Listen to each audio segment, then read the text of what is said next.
Welcome, everybody. I'm Ted Bodromo, and this is Social Selling TV. Today's guest is Mike Wolpert. He's the founder of SocialJumpstart.com. Welcome, Mike. Ted, hello. Happy day. Thanks for having me on. I appreciate it.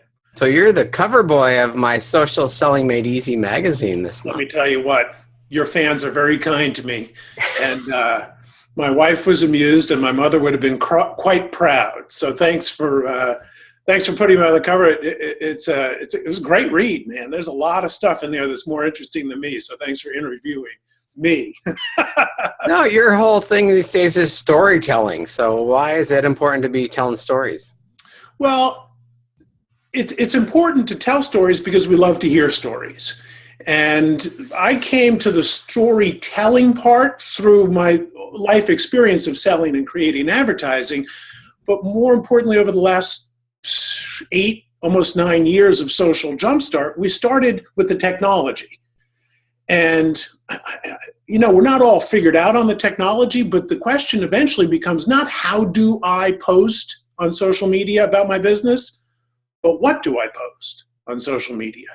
And the idea that ads don't work is foundational. Ads just don't work the way they once did.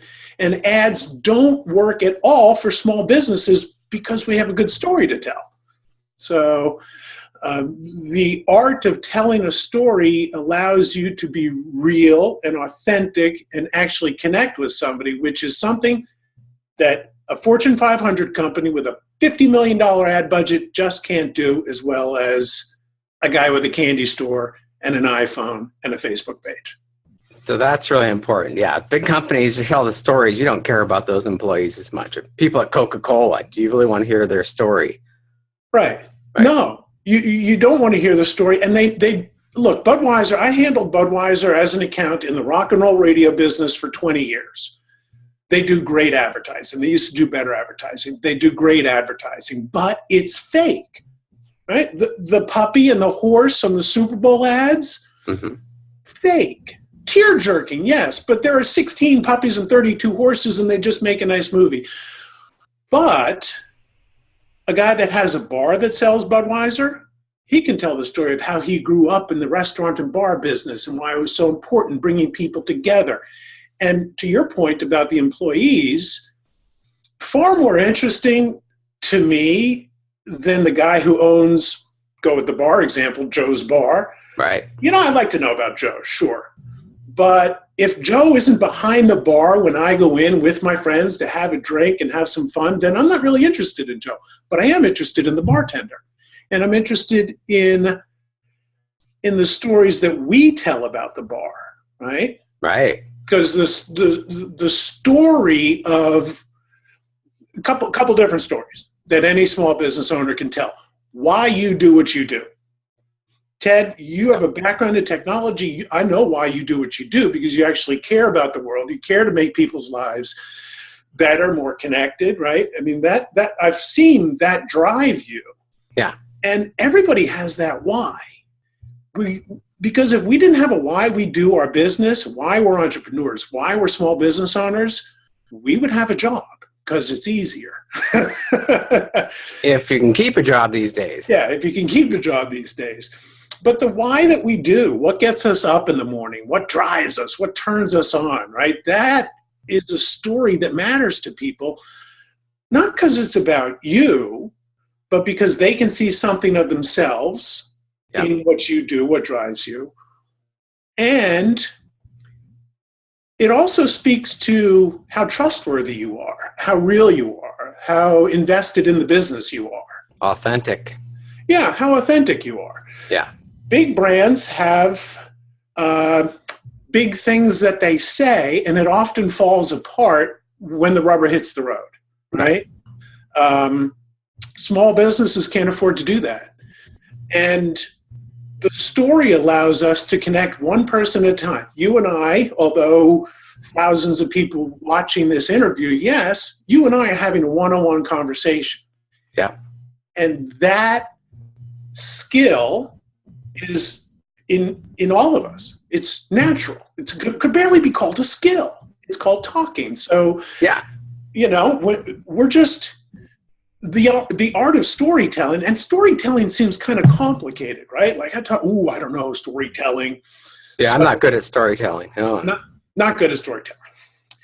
But everybody, the idea of story marketing is kind of easy if you break it down into the story of why you do what you do.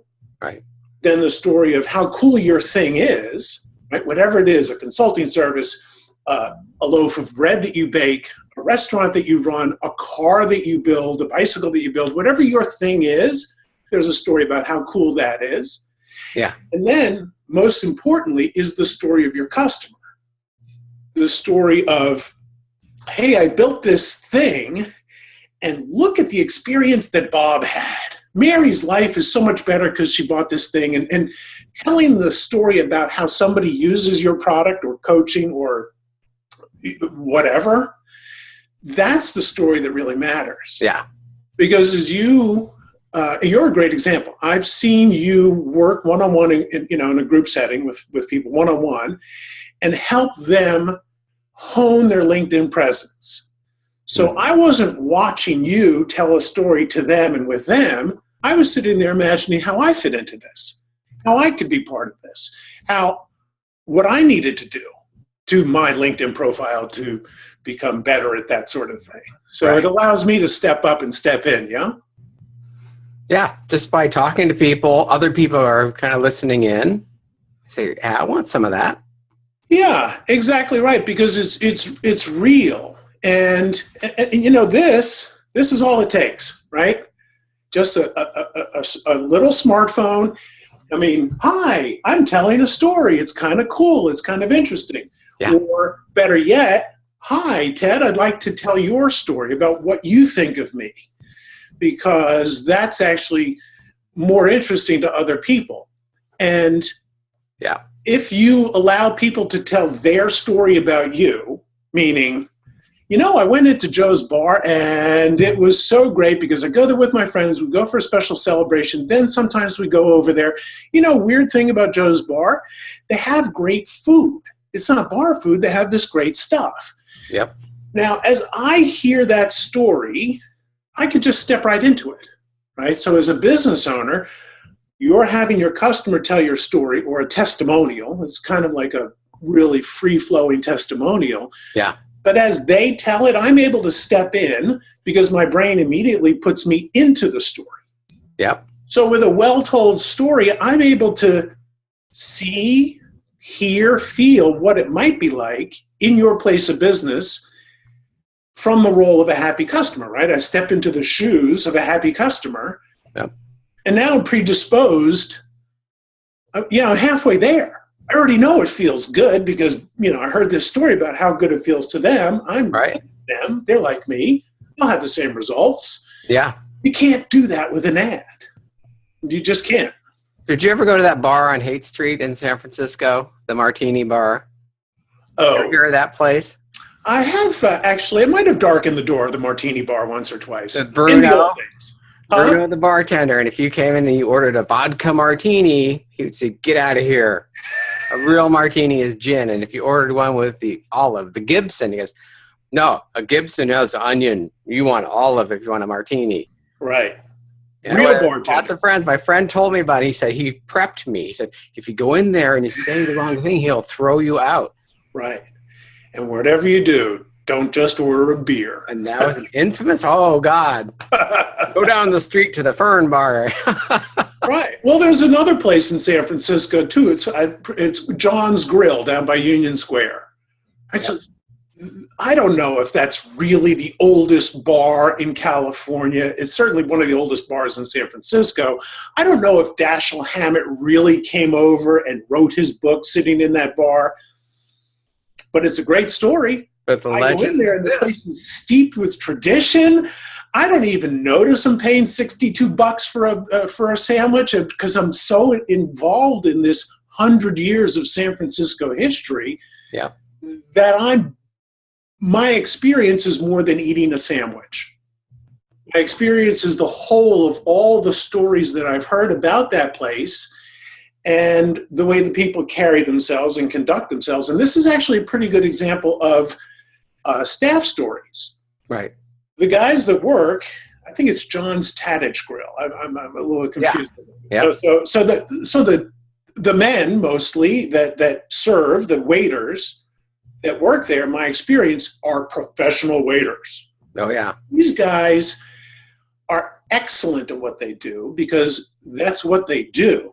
Not actors waiting tables, not musicians waiting tables, nothing wrong with any of that. I was both of those things, waiting tables at one point in my life. Right. But these guys are professionals.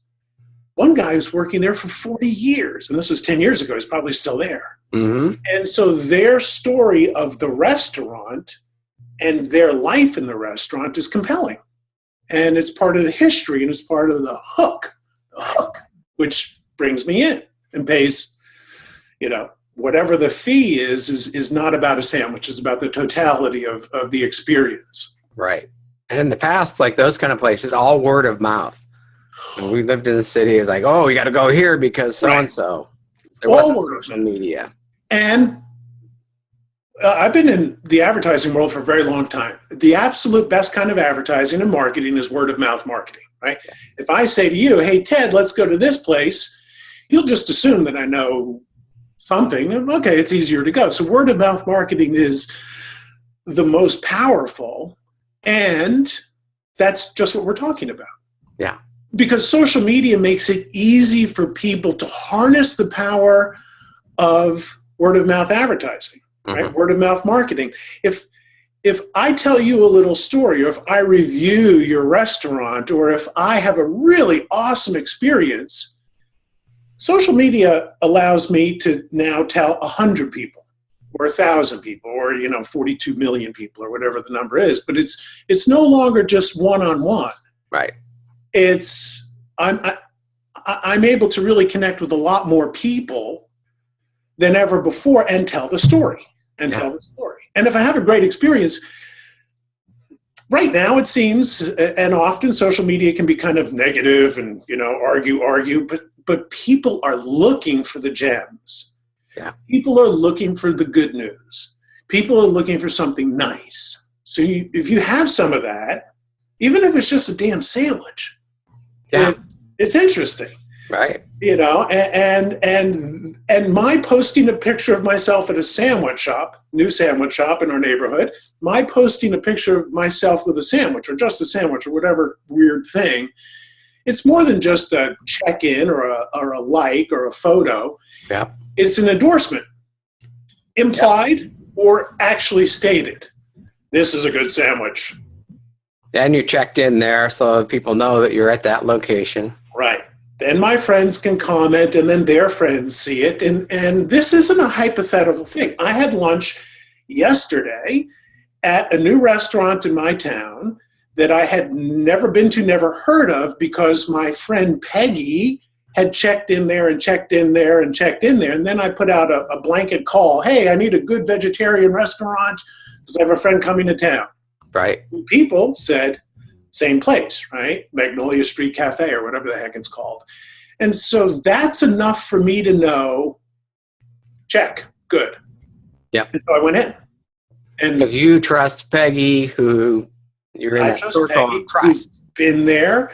She's sent me in other other directions for meals and where I live in California, where we live in California, there's a really vibrant Twitter community.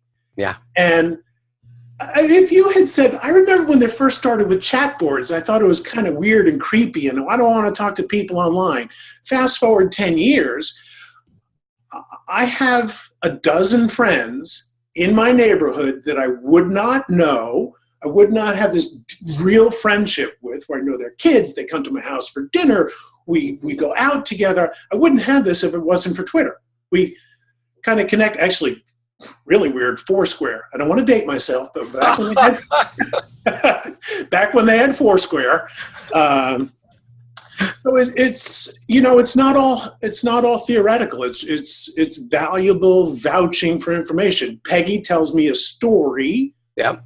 And she told me a little story about the guy that runs this new restaurant. Turns out he was the manager of a restaurant I used to go to in San Francisco all the time. Story, story, story. Yeah. What she didn't tell me was the menu, the hours, the prices, and whether there's parking. Who cares? We're running ads that feature the menu, the prices, the hours, and the parking, and you might as well just be, printing up flyers.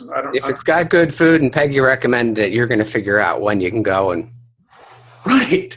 It's a restaurant. Yep. They're open for meals. Well, how would you get the owner of this new place to tell his story? Because a lot of times they'll say, I don't have an interesting story. Well, it's funny you should say that, because I like this guy. He it seems like we've met before too. Like we just had that experience of, oh, hi, is it your first time in? And I said, why, yes, my friend Peggy told me to come in. Ooh, he lit up. Now we have something in common, right? Right. A minute ago, I'm just a guy coming in to buy lunch. Now we have a friend in common. And I noticed a very interesting thing. He took the effort. It's open kitchen format in this restaurant. He made the effort, and I watched him. My sandwich was ready to be made. I got this.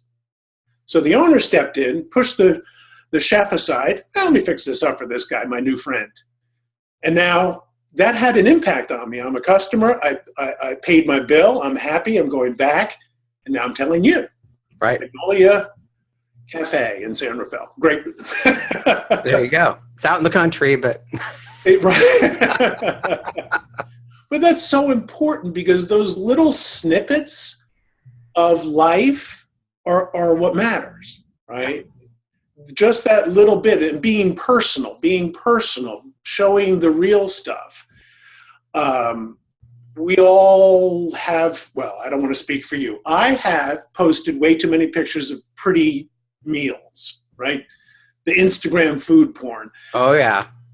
And that's great. But for a restaurant owner, you asked me how I get that guy to tell a story. The way I get him to tell a story is just like this. Name is Robert. So, Robert, tell me, you opened up this new cool restaurant, probably invested your life savings into it, taking a big risk. Why? Yeah.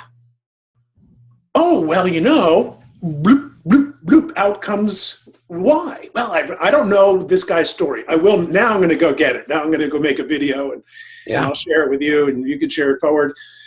But I imagine his story is, I ran a restaurant in the city, Beetle Nut, for 20 years. Time consuming. My child's growing up. I want to live in my own town. I want to be available for my kids, that kind of thing. Right. And also the difference between running a big, fancier restaurant and running more of a cool cafe. He, made my lunch. He has real interaction. So I would just ask him, so why? Yeah. And I have a great, let me tell you, I'm going to share the big secret of my whole storytelling consulting business. Okay. It's the interviewing technique. Here it is. Really? Tell me more. Awesome. Right? I mean, I'm interested. I'm really interested in this stuff. So when somebody says, oh, well, this and this, really? Wow. Tell me more. Right. And if you have to if you're a small business owner, you want to create your own story or have a little fun with it and start doing that, that's the question. Hey, Ted, why do you do this thing? Right. Oh, well, because of this. And then the little voice in your head goes, tell them more. Yep. and you just kind of tell them more. And then a follow-up question would be, and what does that mean for your customers? Or for your family. What do your employees get out of it? There's an old saying in marketing, everybody listens to the same radio station. More of an East Coast saying, because WIIFM, right? What's in it for me radio. Yeah. And that's the way we're all wired, right? Like, I'm interested in you, and we're friends, and we know each other, and what's in it for me? I mean, that's a reasonable thing, especially when you're telling a marketing story, especially when you're telling a story about your business. Yeah. We do this cool thing for these kind of people, and they get this kind of result. For instance, let me tell you a little story. And then what pops out of your mouth, right? What pops out of your mouth? Right. So it's a great way to get started, you know. So that's how I get that guy started. I think it works better for a small business because I just keep thinking of that Lincoln commercial with Matthew McConaughey driving down the road, telling his story, how cool he is, and he's just like, that's so fake. Yeah, I actually, that's really well done. It's beautifully shot. My thought when I watched that commercial is, wow, really well done. Does he really need the money? Why is he doing this? Like, he doesn't really drive around in a Lincoln reminiscing about his life. I mean, it's fake. And it came out right after he won the Academy Award. It's like, why is he doing this? Why are you doing this?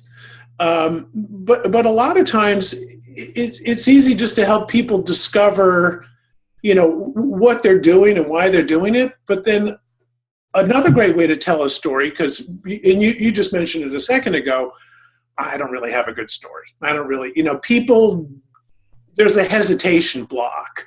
Right. And so a great way to tell a story, a marketing story, would be to answer a question, right? Every question has a story. Yeah. So I talk about this a little bit in the article, and it's a big part of the book that I'm allegedly working on finishing, is a guy that I used to know many years ago, and he was a motorcycle repairman. He worked at a Harley Davidson shop. Mm-hmm. And he was the owner, but you would never know it.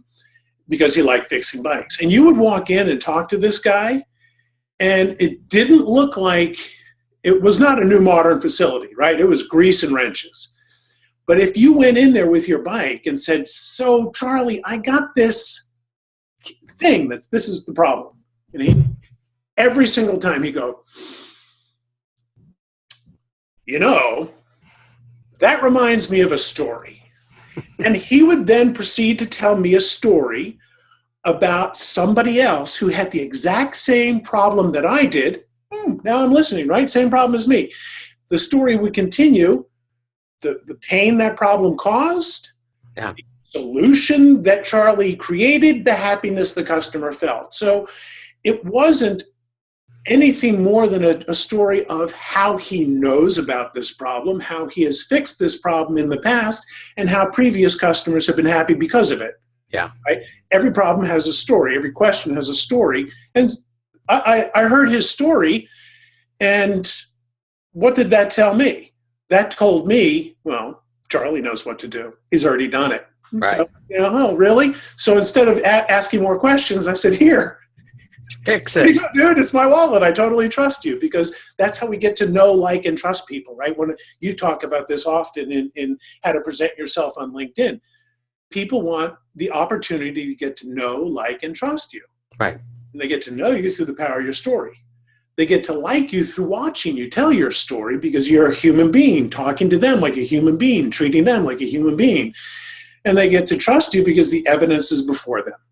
Yep. You know intuitively, that guy, Matthew McConaughey, doesn't drive a Lincoln. Maybe he does, I don't know. But you know this stuff intuitively, and we latch on to people that we like, and then we like to do business with them.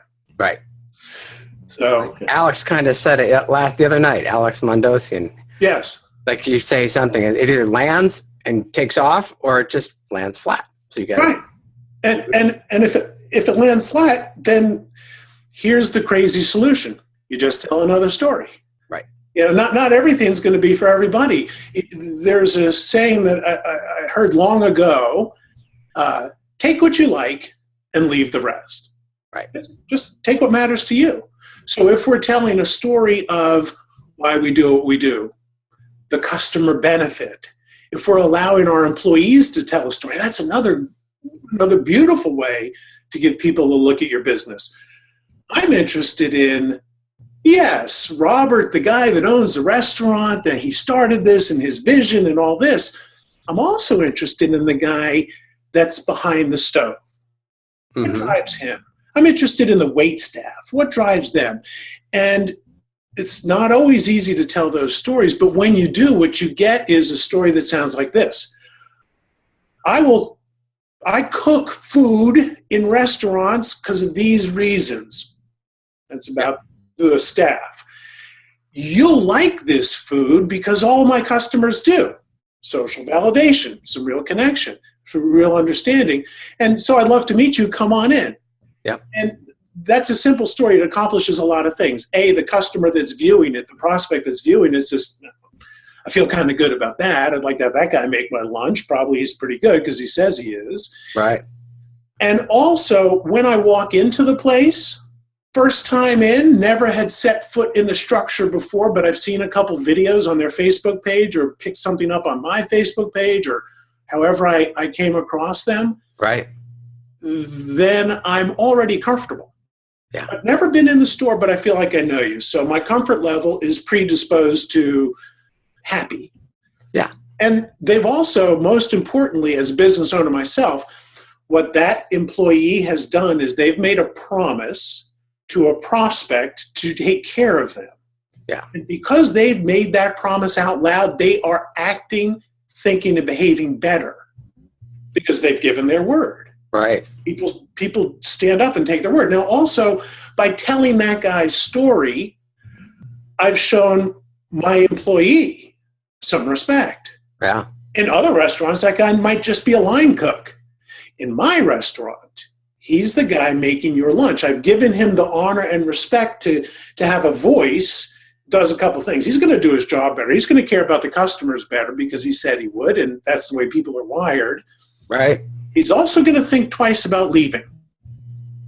And from a pure business owner perspective, the cost of hiring, training new people is staggering. And by showing people that you respect and trust them, they step up and they behave differently and they stick around. And that just begins a cycle of good stuff happening. Yeah. So when do you go too far by telling your story? Do you have any examples of that? Sure. You go too far in telling a story when it gets boring. A story should be exactly as long as it is interesting. Okay. And also, I think you go too long in telling. So to give a concrete answer, marketing stories that we're kind of talking about here should be short. Mm-hmm. You can tell a story in 30 seconds, 60 seconds. You got a 3-minute video going on, boy, you got to have some interesting stuff. So let's think short stories. Right. Not tweets, something north of a tweet, south of a college thesis. Right. And it's too long when it's boring. Okay. And it gets boring because people don't know when to stop. Yeah. So there's a beginning, there's a middle, and there's an end. The beginning introduces the problem, introduces yourself, introduces the topic. The middle talks about how you do this, how you solve this. So if you're talking about, hey, meet my cool staff, that's the opening. Come on in to Bob's House of Cool Stuff and meet my staff. Then the middle becomes, here's the staff, right? You're making a promise is the open, then you deliver on the promise is the core of the story. And once you've done that, wrap it up and close. And a close in every single story ever told is a little call to action. Right. It doesn't mean, so now that you've heard my story, come buy my stuff. No, that's not really the way it goes, is it? Right. That's kind of awkward. I told you one story, you got to buy from me now. I told you one story. But the close could be, depending on your business, hey, if you're interested in more, come on in, I'll tell you more. Right. If you're interested in becoming involved in our ongoing specials, if you're a restaurant, hey, you know what? We do this cool stuff every week. Go to our website, sign up for our email. We'll send you a coupon for our special Thursday deal. A chiropractor may have a story that starts off with an open that's a question. Did you know that you could get rid of pain without narcotics and drugs? Well, if I have pain, you know what? I'm listening 1,000%. Then the story is, hey, you know what? Maybe the story is first person, right? I used to have to take all these drugs because I had terrible back pain. Then I received this awesome chiropractic treatment and acupuncture, and everything's terrific. And And so then I went into the chiropractic business because I loved helping people so they could feel better like I feel better, right? That's the middle of the story. Right. And then the end of the story isn't, we're open from 8 a.m. to 5 p.m. except for Monday. No, the end of the story is, if you'd like to explore how you can live your life to the fullest without pain and without drugs, come on in. Sign up for a free ebook, or download this, or give me a call and we'll just talk. Yep. And assume the sale. Look, if you got something good and they got a problem and you've made a good story about how you're going to solve that problem, just assume that they're going to be a customer. There's a connection. They resonate with what your story is, and there's a bunch of people that won't, but there wouldn't be good customers. So you're pulling in the right people that resonate with you. Yeah, pulling in the right people that resonate with you, and then also giving the space to let them make their decision in their time, right? I mean, there's been a ton of research, and you know this, I'm sure, as well as I do. There's been a ton of research about buying cycles. Yeah. So if I have a cool thing that I sell, which I do, we sell great training for small businesses on how to tell stories, terrific marketing training. Of the whole universe of people that I talk to, probably 3% are ready to buy right now. And it's true across most everything. 3% of the people in the universe are ready to buy right now. But so many businesses focus all of their marketing on the people who are ready right now, ready right now, ready right now, that they try to push those people into, some sort of urgent decision. Right. Now, so 3% right away. 30% of those people are never going to buy from you for whatever reason, ever know how, write them off. Yeah.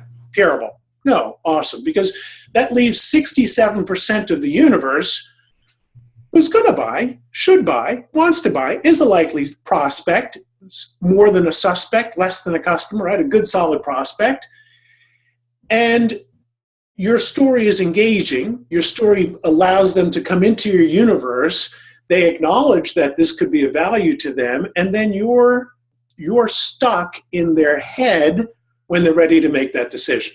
Right. So instead of telling ads to get a customer right here, you're telling stories that get a customer a little bit down the road. Right. And that's a much bigger pond to fish out of, right? 67% versus 3%. Yeah, your story goes viral and more people hear it over time. And more people hear it over time. And go viral. So it's really pretty easy to share something on social media. We talked about this a second ago, how there's a lot of negative stuff and we're all caught up in the problems that we could be afraid of. And we also love to shine the light on some good stuff. Yep. So I have a great experience at somebody's place. I'm better off because of it. I'm really predisposed to tell that story to my friends. Yeah. A, because it's important. B, because it's meaningful. C, because it changed my life. D, because we have an obsessive compulsion to post stuff on the internet. And if you give people good stuff that they care about, you got a chance of, I wouldn't say going viral. You don't need to go viral. Yeah. And 10 customers. That's the difference. Or 100 customers. McDonald's needs 1 million customers, right? I don't need 1 million customers. Yeah. Most people don't need 1 million customers. Any brick and mortar business, any small business, if you showed them a way they could come up with 2 new customers a day walking in the door, winner, right? So we play a close game. We play a close game in the people that are around us. And for brick and mortar local businesses, people that I share most often with and talk to most often with on Facebook or on Twitter, they kind of mirrors my real life. Mm-hmm. They tend to be people from my neighborhood. Sally from Sausalito. Peggy lives just a couple streets over from me, my friend that recommended the restaurant. Yeah. So it's a smaller pool, but I'm much more interested in telling my story to people in my neighborhood. My grandfather used to tell me, mow your own backyard first.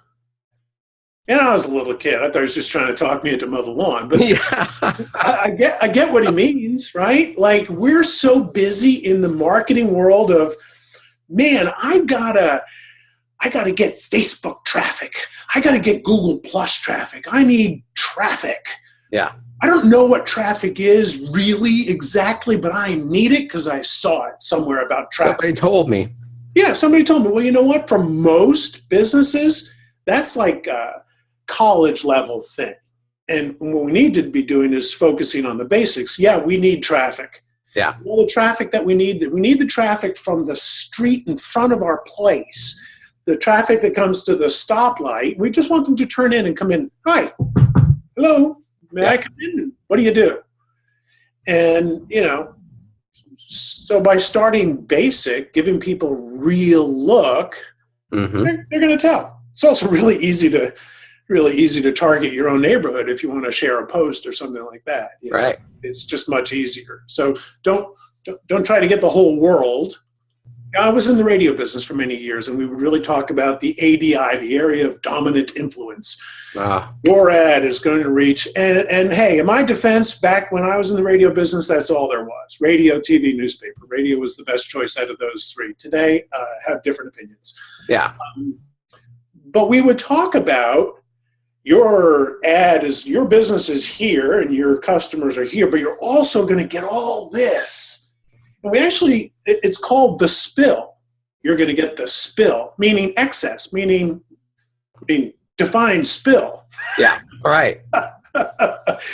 The secret was, of course, that you're paying for that too.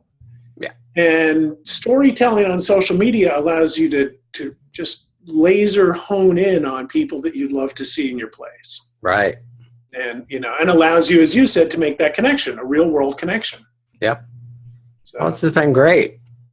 So, Mike, how can people learn more about storytelling and you?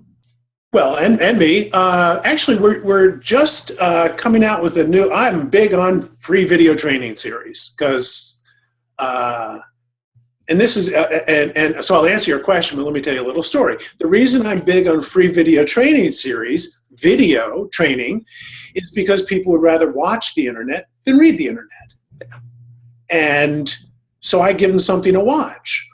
Our videos, pretty basic stuff. They run 4, 5, 6 minutes. Some of them run 8 minutes, but 3, 4, 5, 6 minutes, something like that, topic specific. And so people can really ingest it and learn it. So that's something to think about. We don't have, I have no training videos in the programs that we sell that are more than 15 minutes, not one. Because I can't learn for more than 15 minutes. No, I'm nobody slow. can. But No.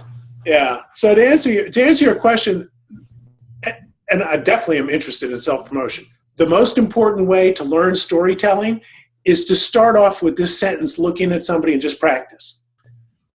So Ted, let me tell you a little story about my business. And see what comes out. And then see how that feels. We provide as a company socialjumpstart.com. There's a free video training series. Sign up for our email list, and I think I got about 6 or 8 videos in the series. Wow. And honestly, we put so much money, effort, time, work into the free video training series. I've often thought about just charging for that, but we don't. And here's why. I do run a business. We both run businesses. We all run businesses, and there's profit involved in that. But I also realize that I'm on a mission. So I'm on a mission to reach and inspire 1 million small business owners to tell their story. Nice. I don't need 1 million customers. I probably wouldn't know what the hell to do with 1 million customers. Right. But I'm totally stoked about reaching them. And I think this is a good formula for everybody listening. I give away a lot of stuff. My team has done a lot of work on all the free videos that we crank out, that we have available. Mm-hmm. And I only joke a little bit when I think, oh, gee, we should charge for that because there's so much work. But what I believe happens, and the feedback I've gotten from people, is their reaction is exactly what I'd hope to inspire. Yeah. Wow, that stuff is really good. If that's the stuff they give away for free, what do they sell? Yeah. I'll buy some of that, like so I would appreciate anybody who's listening, come to my website, socialjumpstart.com, sign up for our free video training series. If you get a super good amount of cool ideas and traction out of that, then you can inquire about the training programs we sell. How's that? Awesome. Sounds good. Yeah. Yeah. Well, thanks for joining me today. This has been great. Yeah, it's been super fun. We should do it more often. I really appreciate both, the article in your magazine, which is really great, and a ton of fun and cool technology. And also always good to talk to you. So let's have some fun and tell some stories. Great. And if you got more videos like this, everybody, go to socialsellingtelevision.com and you can subscribe for free. Thanks, everybody. Happy day.